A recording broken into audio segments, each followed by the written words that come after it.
बिस्मिल्लाहिर्रहमानिर्रहीम। अस्सलामुअलैकुम फ्रेंड्स। उम्मीद है कि तमाम दोस्त खैरियत से होंगे। सब देखने वालों को मैं अपने channel sunny day and vlog में खुशामदीद कहता हूँ। तो फ्रेंड्स, आज मैं आप लोगों के लिए एक और बहुत ही मज़ेदार मिक्स वेजिटेबल की रेसिपी लेकर हाज़िर हुआ हूँ और मुझे उम्मीद है कि ये रेसिपी भी आप लोगों को ज़रूर पसंद आएगी। तो फ्रेंड्स, इस रेसिपी में इस्तेमाल होने वाले इंग्रेडिएंट्स सबसे पहले गाजर, आलू, मटर और शिमला मिर्च। इसके अलावा प्याज, लहसुन, अदरक और टमाटर। मसाला जात में सबसे पहले नमक, कुटी हुई लाल मिर्च और सालन मसाला 1 टेबलस्पून, साबुत धनिया 1/2 टेबलस्पून और ज़ीरा पाउडर 1 टीस्पून।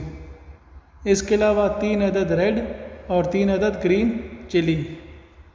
तो तमाम दोस्तों से रिक्वेस्ट है कि जिन दोस्तों ने अभी तक मेरे channel sunny day and vlog को सब्सक्राइब नहीं किया, जल्दी से सब्सक्राइब के बटन को प्रेस करके ऑल पे कर दें ताकि मेरी लेटेस्ट वीडियो आपको बर वक्त मिलती रहें। तो फ्रेंड्स, अब बढ़ते हैं अपनी फाइनल रेसिपी की तरफ। तो फ्रेंड्स, सबसे पहले मैंने अपने प्यारे से बर्तन को चूल्हे के ऊपर रख दिया है और इसमें शामिल कर दिया है 1 कप कुकिंग ऑयल। ऑयल अच्छी तरीके से गर्म होने के बाद मैंने शामिल कर दिया है प्याज, जो कि मैंने लिए थे 3 अदद मीडियम साइज़।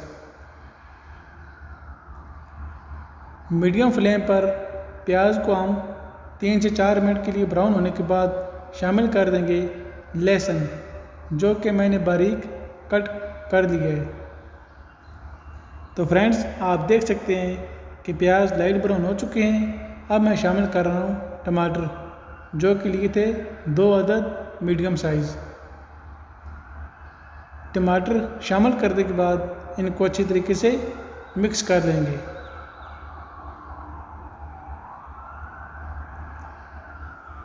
तो फ्रेंड्स, अब मैं इसको ऊपर से कवर करके 2 से 3 मिनट के लिए रख दूंगा ताकि प्याज और टमाटर अच्छी तरीके से नरम हो जाएं। तो फ्रेंड्स, आप देख सकते हैं कि टमाटर और प्याज अच्छे तरीके से नरम हो चुके हैं। अब मैं शामिल कर रहा हूँ तमाम स्पाइसेस, यानी कि मसाला जात।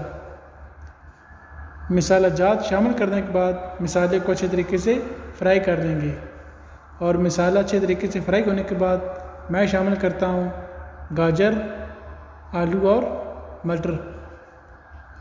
इन तमाम वेजिटेबल्स को अच्छी तरीके से मिक्स कर लेंगे और मीडियम फ्लेम के ऊपर इनको पकाएंगे।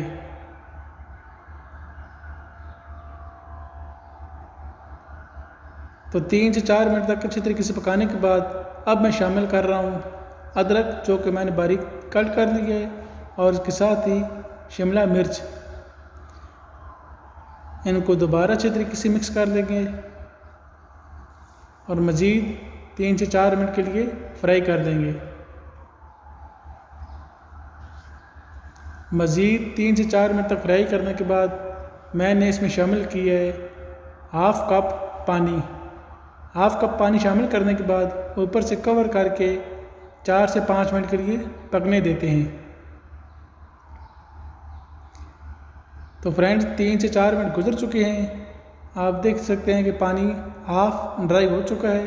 अब हम इसको मज़ीद ड्राई कर लेंगे। तो पानी मुकम्मल तौर पर ड्राई होने के बाद माशाल्लाह इसकी बहुत ही प्यारी लुक आ चुकी है और खुशबू भी बहुत ही प्यारी है। तो फ्रेंड, आप देख सकते हैं कि तमाम वेजिटेबल अच्छी तरीके से नरम हो चुकी हैं और इसकी बहुत ही ज़बरदस्त और प्यारी लुक आ चुकी है। अब हम इसमें शामिल करते हैं सब्ज़ धनिया और पुदीना, जो कि मैंने कट कर दिया है। सब्ज़ धनिया और पुदीना शामिल करने के बाद रेसिपी हमारी कंप्लीट हो चुकी है। अब हम इसको डिश आउट करते हैं। और बढ़ते अपनी फाइनल लुक की तरफ। तो फ्रेंड्स देखिए मेरे अल्लाह की शान, जिसने हमें बेपनाह रहमतों, नेमतों और बरकतों से नवाजा। तो फ्रेंड्स मुझे उम्मीद है कि ये रेसिपी आप लोगों को ज़रूर पसंद आई होगी, और अगर ये रेसिपी पसंद आई है तो उसको लाइक और शेयर ज़रूर कीजिएगा, और मज़ीद हमारी हौसला अफजाई के लिए हमारे चैनल को भी ज़रूर सब्सक्राइब कर दें, ताकि मेरी लेटेस्ट वीडियो आपको बर वक्त मिलती रहें। तो फ्रेंड्स अपना बहुत सा ख्याल रखिएगा, मिलेंगे इंशाल्लाह नेक्स्ट किसी और वीडियो में। तब तक दीजिए इजाज़त। अल्लाह हाफिज़। पाकिस्तान जिंदाबाद।